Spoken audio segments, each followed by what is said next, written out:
Welcome to Ellevate Louisiana's Engage Videocast. Ellevate Louisiana was founded in 2020 to empower women leaders throughout Louisiana by connecting and educating them on the challenges impacting our state with data-driven, nonpartisan solutions to make a better future for Louisiana. Hi there, I'm Julie Stokes with Ellevate Louisiana. In today's Engage Videocast, we're discussing Louisiana's restaurant workforce shortage with Stan Harris, the president and CEO of the Louisiana Restaurant Association. Stan has over 30 years in leadership roles in the restaurant industry with TGM Restaurant Management, the largest franchisee of Ruth's Chris Steakhouse, yum, by the way, serving for 17 years as president and CEO. In addition to leading advocacy efforts for the LRA, he serves as the CEO of the LRA Self-Insurers Fund, which provides workers' compensation for about a third of Louisiana's restaurants. With the LRA, he leads all of the association activities, including legislative affairs, which is where I got to know him, media relations, association policies, as well as program development and implementation. He is also the key contact with the National Restaurant Association and involved in a whole lot of other things, too numerous to even list here. So Stan, thank you so much for being with us on today's Ellevate Videocast. Well, it's great to be with you, Julie. We have an industry here that we get to represent that means a whole lot to us down to our core. I started when I was in my teens as a dish breaker. I wasn't really a good dishwasher because they didn't tell me not to put the stemware in with the plates. And I learned that they break a lot of glasses that way. So after they trained me a little bit, I just fell in love with it. And it was something that I did through college, something I did post-college. And still today, I get to serve a really good industry today. I never did work in a restaurant except for Tasty Donuts. My very first job.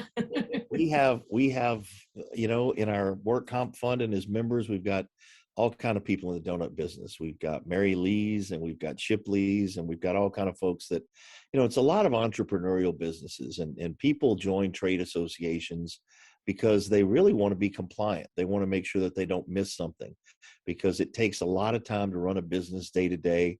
And, I always describe that restaurateur as being the person that unlocks the door and turns off the alarm.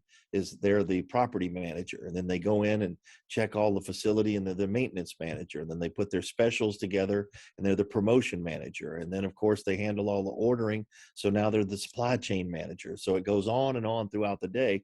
But these are small businesses and they're the mom and pops that are around you. They're the people that have built to, 4 or 5 or 10 locations because they had a dream and an idea. And really, they're the backbone of our economy here in Louisiana because restaurants employ more people than any other industry in the state.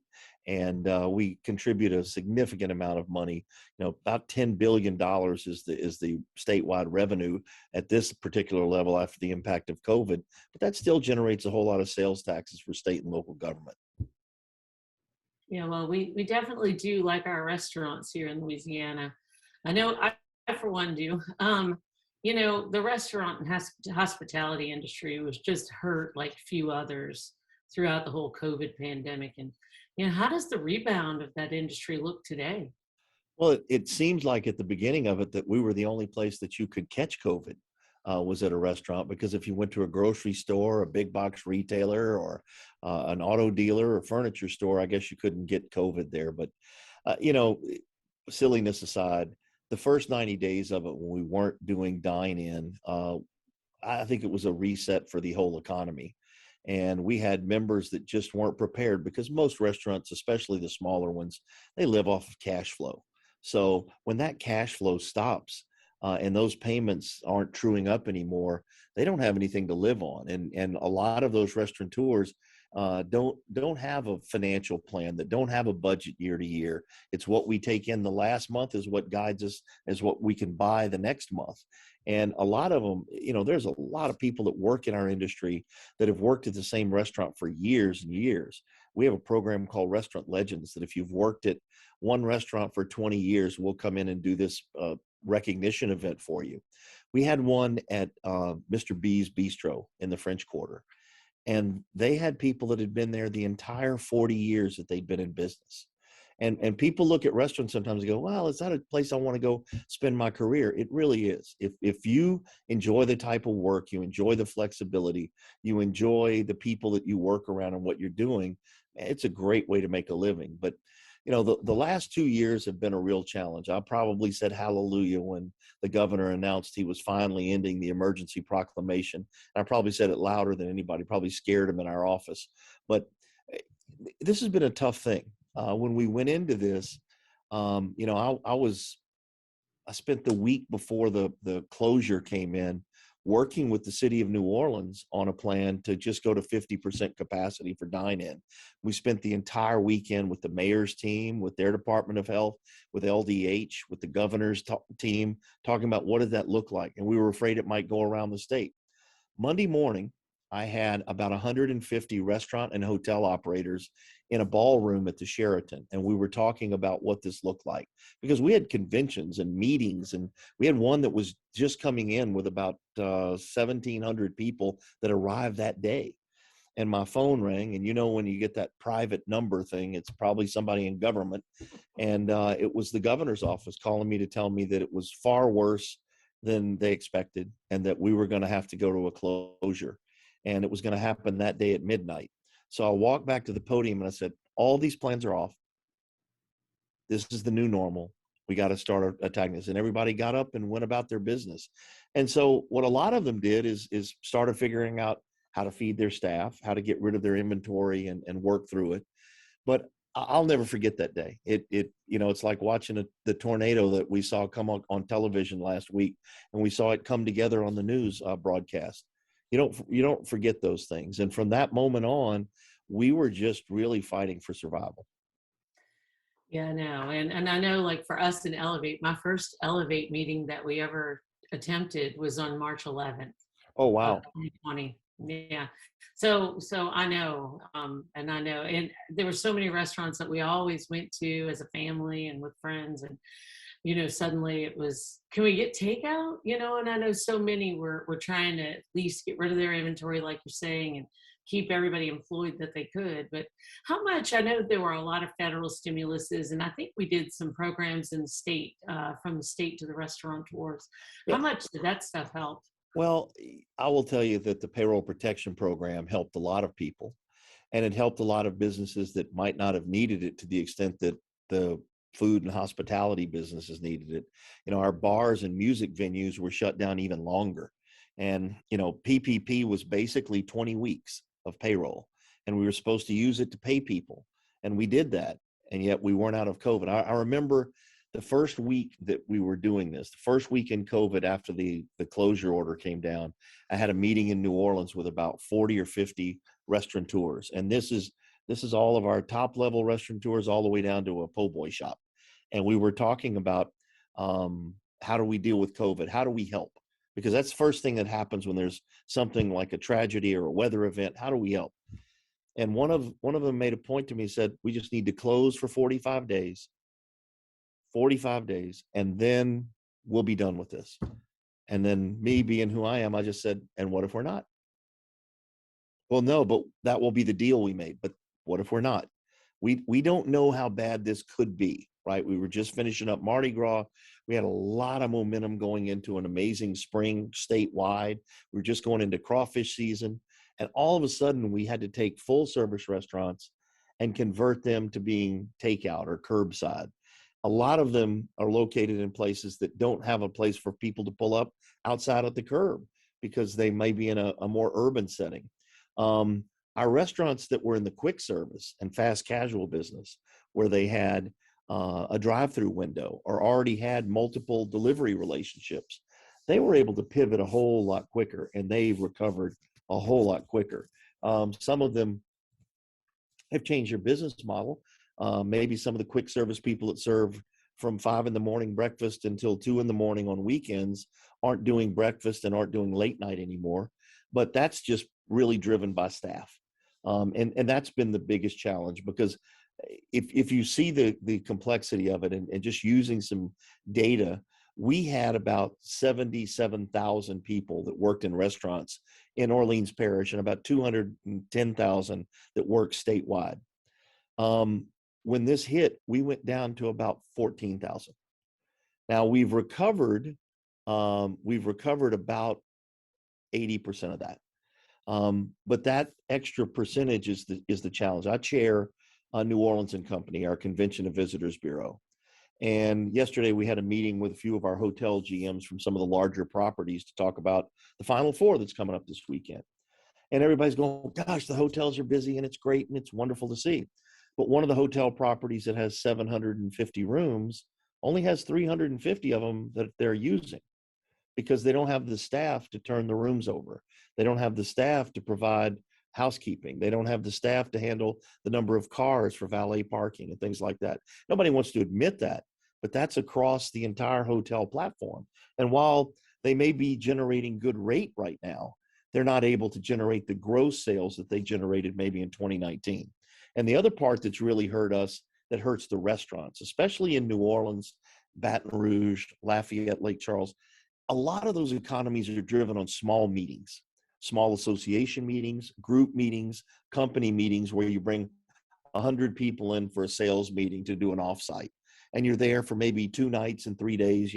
Might have breakfast and lunch in the hotel, but you go to a restaurant at night, or you send all your folks out to take clients out while you're in that town.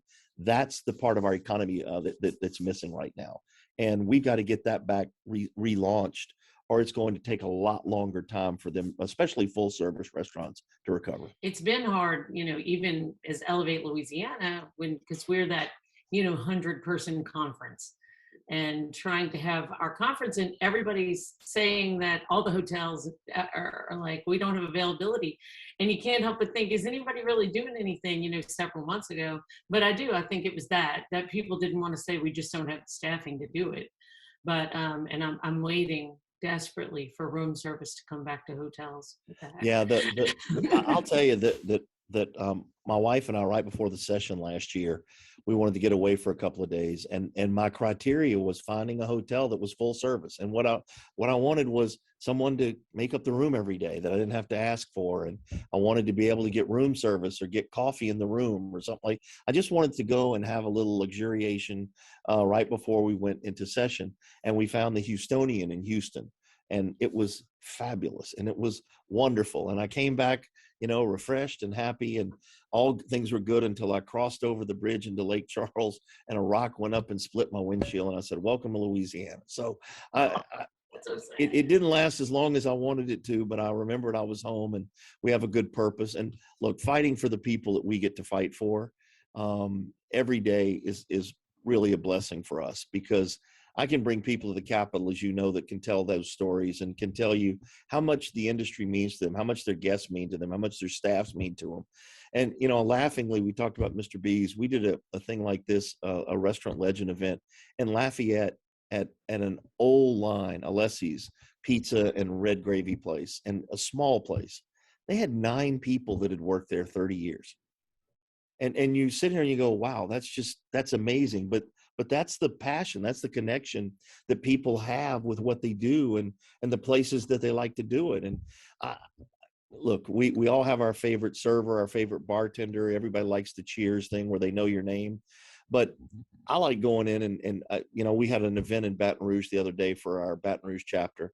And it was funny, the guy who owns Superior Grill and Superior Seafood and Superior Steakhouse was there, and he looked at me and he said, gosh, I'm so glad to see you. He said, I thought you would have retired because of COVID. And I said, no, I'm still alive and well and kicking unless you know something. He said, no, thank God we need you, man. We just got to keep fighting for this. And I said, that's the kind of stuff that restores me, to remind me that we're not there yet. And this is a guy who's got a very successful business in Baton Rouge and New Orleans and Shreveport, but they're still not back to where they were in 2019. And look, resiliency is a great thing. The governor put together the Resilient Louisiana Task Force, and the legislature put together their Economic Recovery Task Force, and we served on both of them. And what we kept explaining to them is, you need to trust us. We've been in the industry of food safety for years. When the governor started putting together his working group, we were always part of that with Butch Browning, with LDH, with all of the different departments to talk about how we could stimulate this. And a lot of the open safely la.gov guidelines that guided us in those early days came from our work with the National Restaurant Association and with the FDA, because we were trying to do it on a 50 state basis. So we already had access to that. And, we started learning words like social distancing and personal protective equipment, things like that, things that we just didn't have because we weren't in the healthcare world, or, texting people in their car if they were waiting, and taking tables out of restaurants. And even today, in New Orleans, for example, in the French Quarter, you've got a lot of restaurants that don't operate after 9 o'clock. They used to be open till 11 or 12. So it's a challenge. But to go back to one of the things you mentioned, PPP was great for us. A huge shot in the arm was the American Rescue Plan, had about 28 billion in it of restaurant revitalization funds, and those were a grant program. Unfortunately, we told Schumer and Speaker Pelosi that we needed about 70 billion, and that's the number. So there's 42 billion that's unfulfilled. And a lot of those people here, and there was no rhyme nor reason for it. We had people that on one corner of Iberville Street got money, and the person around the corner next door didn't get any money. We had somebody in Baton Rouge on Acadian Thruway that got $5 million, and the business 2 doors down from them got zero, even though they went through the same portal. So while we don't hold a lot of hope out that the government's going to throw any more money back, specifically targeted to restaurants and music venues and things like that, that's just one of those circumstances where they were trying to do something positive, but it wasn't as positive as it could have been had they just listened to the people. We already knew what the loss was. We knew what we needed to recover. The state had a program called the Main Street Recovery Program that refunded about up to $15,000. Because of some fraud that had come up in other programs in the past, we made it a little bit more cumbersome. I think there were 11 pages that you had to go through and about 6 uploads. But I admired them stepping up with the CARES Act money. While it wasn't all drawn down, it was about $300 million. They were able to take some of that money and use it to refund the Unemployment Trust Fund, which was good. And then at the same time, we worked with LED to try to put together a Main Street lending program. Our problem with that was the banks really didn't know what was going to happen because of COVID. They didn't know how long this was going to last. And we were trying to figure out maybe if we could get a 50% state guarantee on this, we could really generate some money to give people some hope on there. Good things happen. Economic emergency, injury, disaster loans got expanded. The terms got stretched out. The interest rates got fixed. So there were a lot of people that could use, as you know them, to be idle loans that had been used for disasters for years, but it opened up another avenue for them. So there were a lot of programs, probably not enough for everybody. RRF at another 42 billion would have been a huge shot in the arm, but it is what it is. We have to accept that. We have to move on and figure out what do we do next. Yeah. Well, I know you guys are in the midst of a big recovery, and a lot of it, I think, a lot of the ongoing problems are the great resignation.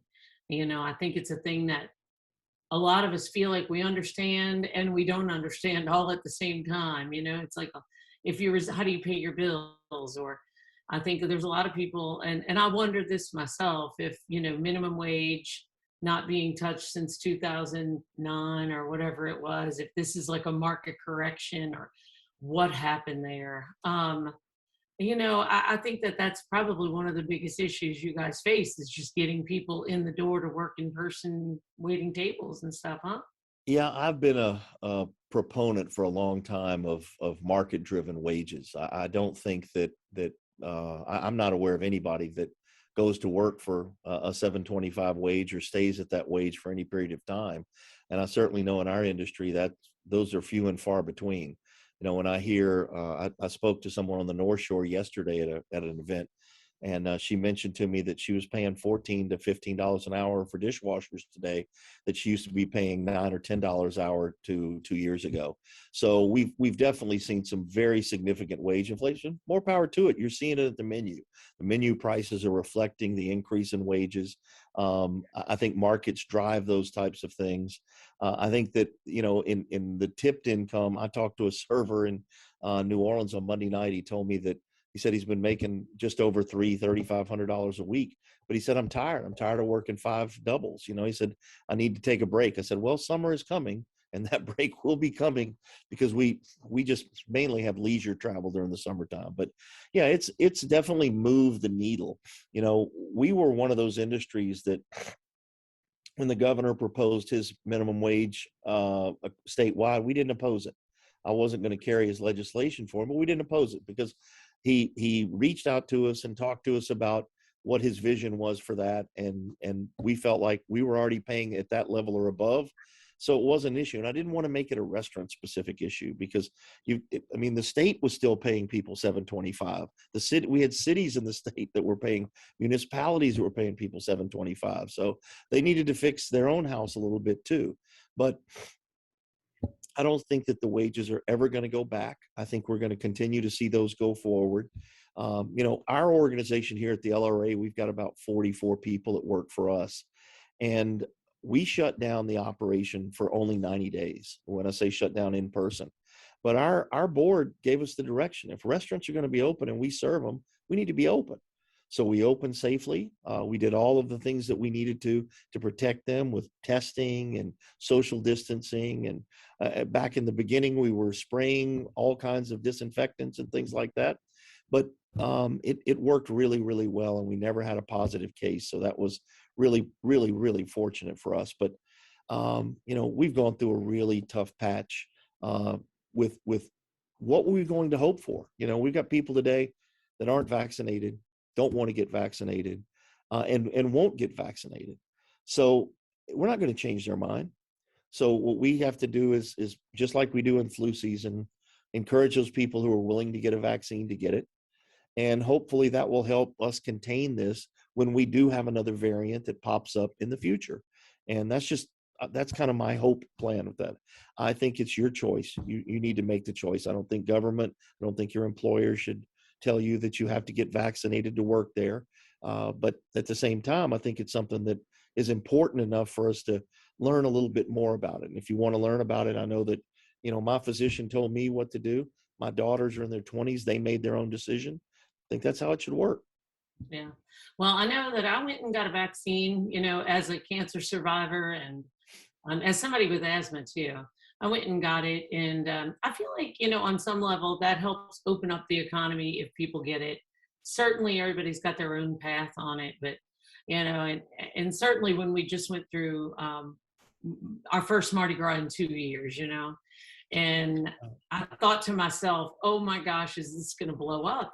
And you did see some power in maybe you saw some power in the masks and the vaccines when that subvariant, that BA2 subvariant or whatever, that they're seeing spikes in Texas, Mississippi, and Alabama, and other states too.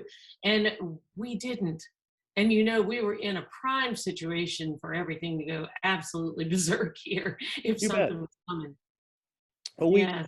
we looked at this and our communication with Mayor Cantrell about the vaccine mandate here. I didn't object to people with the vaccine mandate when we started this. We just stretched it longer than any place in the country. And one of the challenges that I don't think sometimes elected officials understand is that we're asking that server, that host, to do something that they're not trained to do. They're not an inspector. They're not a validator. They're there to provide a hospitality experience. And I think that sometimes we forget that. I was talking to some folks the other day that we were at a conference talking about sex trafficking. It's horrible. It's awful. But they go, we need to train all the restaurant people to do that. That's not going to solve the problem. They're not paid to do that. They're paid to operate in that business. I'm a big believer, if you see something, say something. We worked with ATC a couple of years ago to create panels that go in all of the restrooms along the highways and all the truck stops and all the gas stations and things like that, because we wanted to be able to get people, if you're being trafficked, here's a safety place for you to go. But boy, it's a tough issue, and we can't fix every ill. And when that business person's operating their business, they're focused on really a couple of things. They're focused on their staff and their product, but they're focused on if their guest has a good experience, because that's the only way they can stay in business. People aren't going to. You can have great food and bad service, and you can get by for a period of time. But if you have bad food and great service, you're not going to last very long. And if you have both bad food and bad service, you probably need to find something else to do quickly. And, it was interesting. I watched something this morning. CNN Plus launched yesterday, and they're already talking about layoffs, and they're not getting enough people. Like, my gosh, if I left a job to come to work there and all of a sudden we've made it a day, no matter what business it is, that'd have to scare me to death. But even during COVID, we had people opening restaurants. We had people looking at restaurants that had closed and how they could repopulate that and put it back into commerce. So that entrepreneurial drive is what has always driven this industry. From Ray Kroc, who was the milkshake machine salesman, to talking the McDonald brothers into selling him their concept and taking it worldwide, to people like the Satanovich family that started as oyster people and had a little place in Lakeview, moved to Metairie, and now they're in Baton Rouge and Lafayette and Lake Charles and Jackson, Mississippi, and soon to be Las Vegas. And they're looking at a deal in St. Louis, and they're doing all of these different things. And that's just a family business. That's something that's grown out of the success and their reputation for being a great part of their community and always wanting to give something back. So I think that's part of something that's overlooked sometimes. I don't think there's a church event, a baseball team, any type of philanthropic or civic event that restaurants don't donate food or donate gift cards or gift certificates or bring people in for food tasting or anything else. We did one night before last at Generations Hall in New Orleans, and it was for 400 high school kids that were in town for our Pro Start program. And they're the future of our industry. So we wanted to show them a really, really good time. So it worked very, very well. But we take for granted when you live in a place like this. We had kids from around the state that had never been to New Orleans, had never stayed in a hotel before. It really is life-changing. And now we've got 2 teams from Chalmette High School going off to nationals in Washington, D.C., and Tabasco's our team sponsor, and they're paying for them to fly up there and spend 4 days. And that'll be a life-changing event for a lot of those kids. I want to talk about something a little on the cusp. And people always talk about, you go to a restaurant, you have a meal, and you leave a tip. Now, I'm a big tipper, and I believe in tipping 20% every time, and I probably do more than 20% because I don't take the tax out of that, right? So it's probably a little bit more than that, and I'm happy to do it. I think that that's so important. I've heard at some points, in our past as a nation, some talk about just paying the service people without having to have tip, with having that built into the bill. Mm-hmm. And is there any momentum for something like that? Or is that just something we're not ready, or what? Well, that's the European model. And the European model is typically that you're paying a service charge. But in Europe, you also pay value-added taxes on everything that you buy that are pretty significant. If you're there as a visitor, if you ever traveled to Europe before, typically you can go at the end of your trip and go to the VAT booth and have your VAT tax reduced.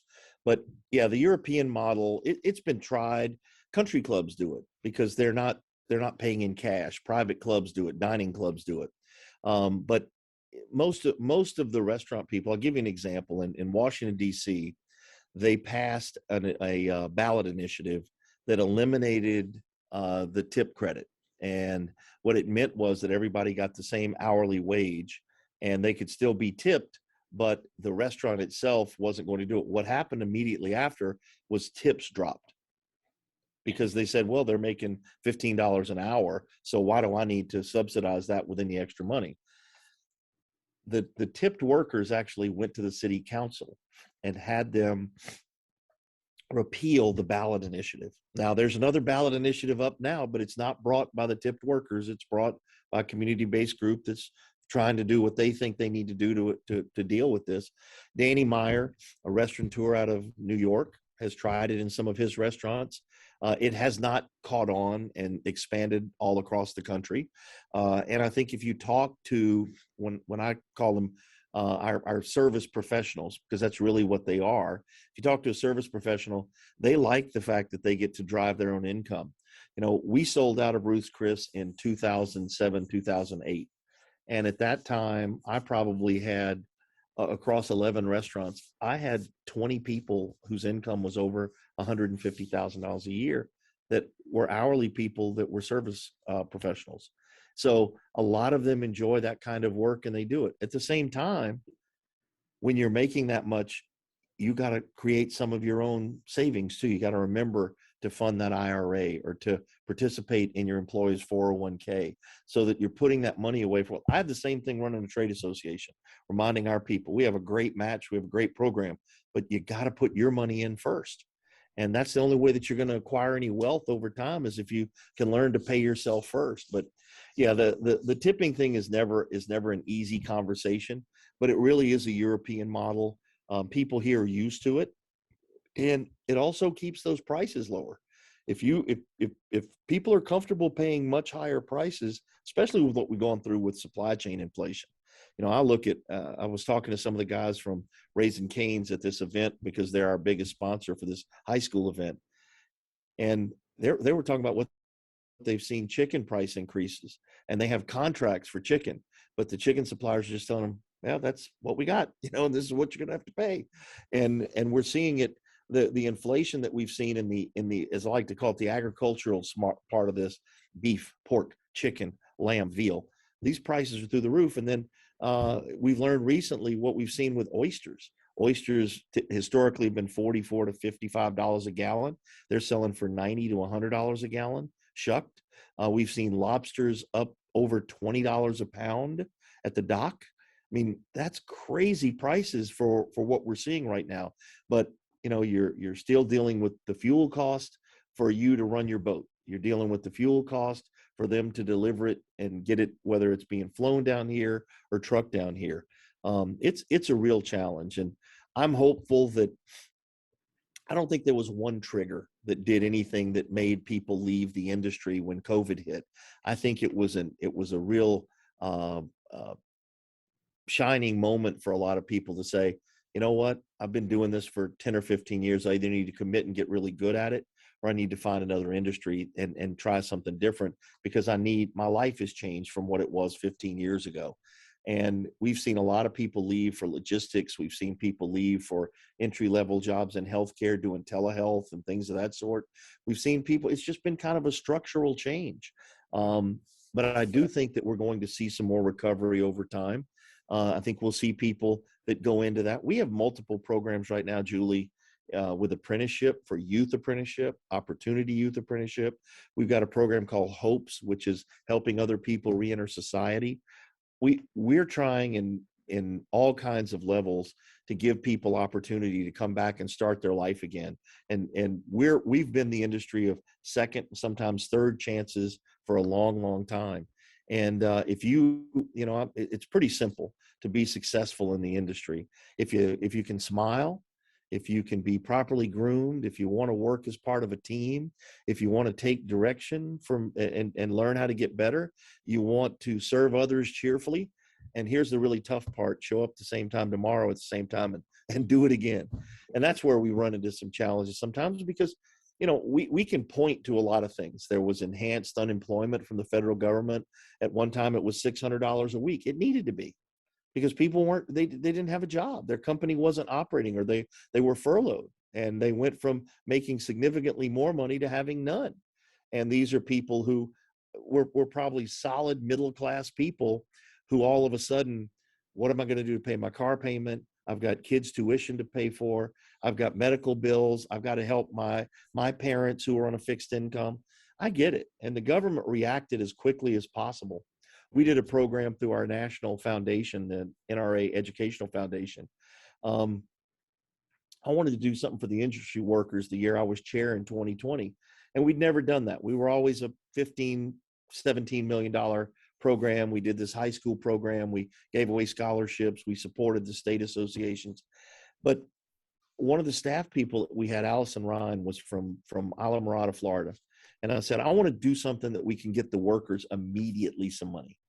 And I said, I'm $500 or $1,000. If they're in the industry, they should be able to apply and do it. She had a relationship with a guy from the Food Network, Guy Fieri. We got on a phone call with him, and he's going, how much do you want to raise? I said, well, my goal would be 10 million. He says, I can raise 10 million this week. Why don't we raise 20 million? I'm like, man, if you can raise 20 million, let's go. Yeah. We raised 10 million in a week. We raised 20 million in 2 weeks, and we got the money out in about 4 weeks. And, I mean, if you think about $21 million at $500, that's not a whole lot of people that you can just help all of a sudden, right? The first day we turned it on, we had over 60,000 people go to the portal. So, I mean, we needed 30 million to take care of them, but we got the money out. And again, it's not anything other than a lifeline. It's nothing more. You have to go to all these different places and do it.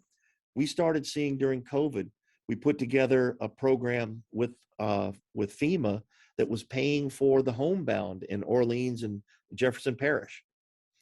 In Orleans, I think we had 49,000 people that were relying on this program to get meals every day. That's their nutrition. So we were able to get 10 or 12 restaurants to prepare food, bring it to a central location to be repackaged, and then it was delivered out in the community. We did the same thing with school meals. We were keeping restaurants busy during a time that they didn't have as high a demand, but we were feeding kids because we didn't realize how many kids were in the FDA Department of Agriculture meal program, and we're getting free or reduced breakfast and lunch at school, and that's where they got their nutrition. Yeah. And so I got to tell you, it was unprecedented. We watched. I mean, how many of our elected officials organized food pantries and food giveaways? One of our partner organizations is Blue Runner Foods. They gave away 1 million pounds of red beans in the first 6 months of this. Red beans, rice. Of course, one of the partners owns Port Orleans Brewery, so they're also giving you beer that was salving you a little bit, making your day go by a little bit better. I miss the beer distribution, but I like the red beans and rice. And look, it's what our industry always does. They're just the first there to try to help and feed people and give them a little taste of home. We've got some guys here. Greg Reggio does this. Greg owns Zia. And Greg, if he's calling you after an ice storm or a tornado or a hurricane, might as well pack your bag because he needs you to go somewhere for a week and help him feed people. And I watched our guys go to Lake Charles after Laura and Zeta hit, and they were going over there for 6, 8, 10 weeks in a row to feed people. And I'm always I can't express exactly how much I appreciate how it is to work with people like that really understand how to put others first sometimes. And they've all gone through it here. So many of them were touched by Katrina and since then. And so it really kind of helps everybody, see the big picture. Oh boy, have we been through it here. We have to be resilient, my friend. That's a fact. If we weren't resilient, we'd just cry all the time. We really would. So, and thinking about our immediate future right now, I mean, variants be darned, stay away from us because we are heading into what? Festival season. We're going to kick it all off with the Final Four and then go into Jazz Fest, French Quarter Fest, Essence Fest, and a million other festivals. Probably not a million, but probably 10,000. It wouldn't surprise me. I guess my first question would be, how did this Mardi Gras compared to the 2020 Mardi Gras, as a percentage? And then extrapolating that forward, what are we expecting for this upcoming festival season? What kind of rebound are we looking at?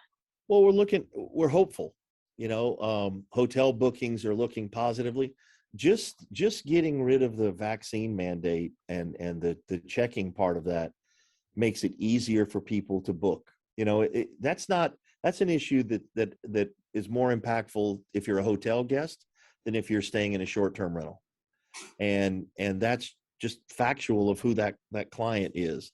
But if you think about this year's Mardi Gras, and our parade routes were abbreviated, and so you didn't have as many maybe miles, and you can't take the same number of people and compress them into a smaller area. It just doesn't work because, as you know, we've got narrow streets and we've got overhead wires and we've got people's property and they've got their fence up and all the rest of those things.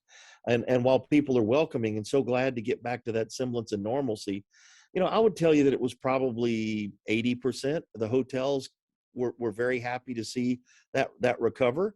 I think we probably still could have gotten some rooms filled if we had the demand, but it's a real positive, and it's a positive that everybody embraced the fact that we needed to show how we could do this safely to get to do all the other events you mentioned. Final Four this weekend. There's still some rooms available. They're limited. The MCA is still selling ticket packages for that includes a room. So, I mean, there's some things out there if you want to go. But at the same time, as we go into the great like French Quarter Festival, and then we go into the couple of weeks of Jazz Fest and the Zurich Classic, all of these things are really a driver. And then for us this year, we're doing something different for Restaurant Week New Orleans. That's going to be in June this year.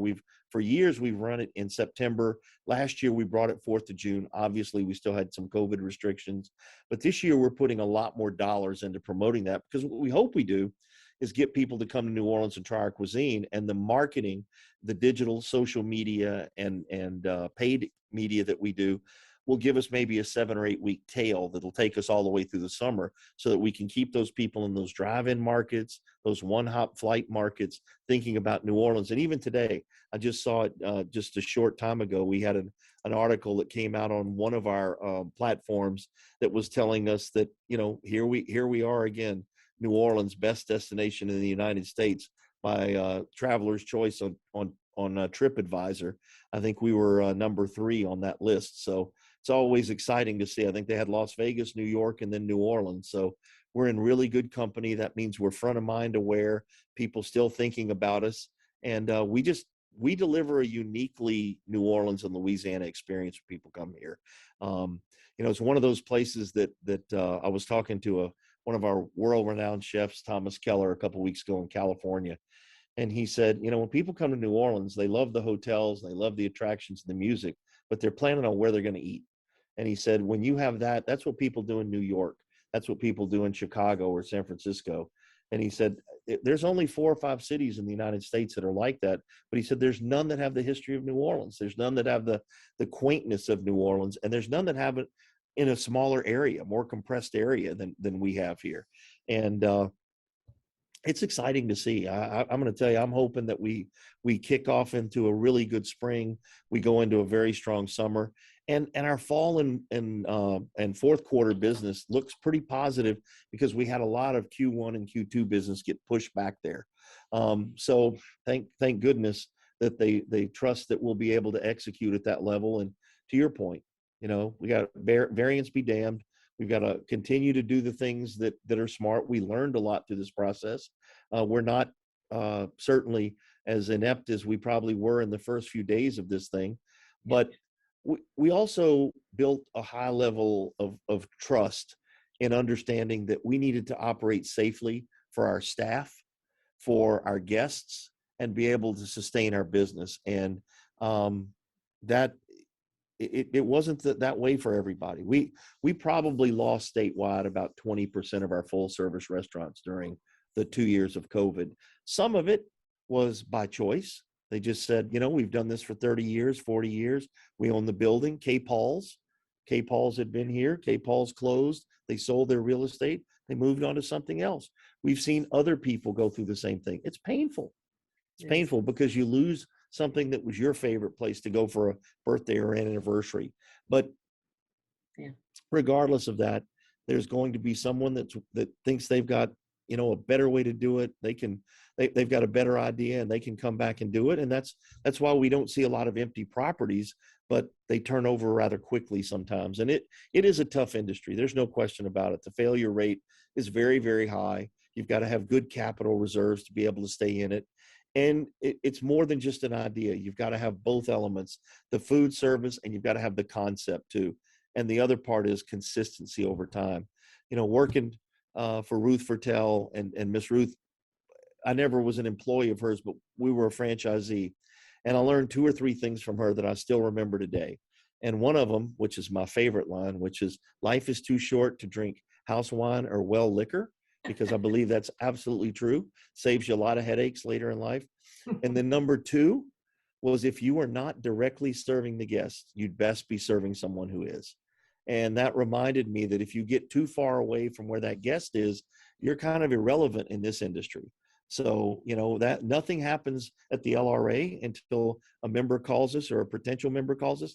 Nothing happens in that restaurant unless somebody walks in the door, that bar, and somebody walks in and asks for a cocktail.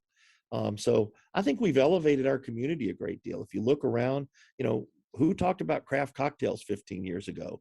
Who looked at all of the different elements, different types of bitters, different types of fruits, different types of concoctions, different types of glassware and vessels? I just think it's really cool. Ice cubes. Absolutely.